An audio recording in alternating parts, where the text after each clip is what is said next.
కాలంలో చాలా సెలెక్టివ్ గా సినిమాలు చేస్తున్న నటకిరీటి డాక్టర్ రాజేంద్ర ప్రసాద్, నువ్వే కావాలి, ప్రేమించు వంటి super film fame Sai Kiran, జోగిని శ్యామల ముఖ్య పాత్రలో యువ ప్రతిభాశాలి చిరంజీవి తన్నీరు దర్శకత్వంలో తెరకెక్కుతున్న సందేశభరిత వినోదాత్మక చిత్రం నేనెవరు.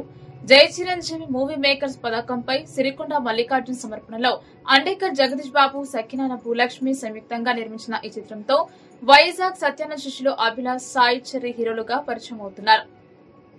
దీపిక, సోనాక్షి, జబర్దస్త్, రాజమౌళి ఇతర పాత్రల్లో నటించిన ఈ చిత్రం షూటింగ్ ముగించుకుని ప్రస్తుతం పోస్ట్ ప్రొడక్షన్ పనులు జరుపుకుంటోంది. త్వరలో విడుదల తేదీ ప్రకటించుకోనున్న ఈ చిత్రం టైటిల్ లోగోను తెలుగు నిర్మాతల మండలి అధ్యక్షులు, ప్రముఖ నిర్మాత కెఎల్ దామోదర్ ప్రసాద్, ప్రముఖ దర్శకులు రేలంగి నరసింహారావు, వి సముద్ర ఆవిష్కరించి చిత్ర యూనిట్ కి అభినందనలు తెలిపారు.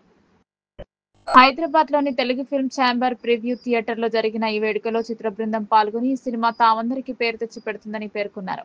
ఈ చిత్రానికి పిఆర్ఓ ధీరజ్ అప్పాజీ, మాటలు శ్రీనివాస్, పాటలు ఎస్ఎస్ వీరు, మ్యూజిక్ చిన్ని కృష్ణ, ఎడిటర్ నందమూరి హరి, తారక రామారావు, సినిమాటోగ్రఫీ నాయుడు ప్రసాద్, కొల్లి సమర్పణ సిరికొండ మల్లికార్జున్, నిర్మాతలు అండేకర్ జగదీష్ బాబు, సక్కినేని భూలక్ష్మి, రచన దర్శకత్వం చిరంజీవి తన్నీరు.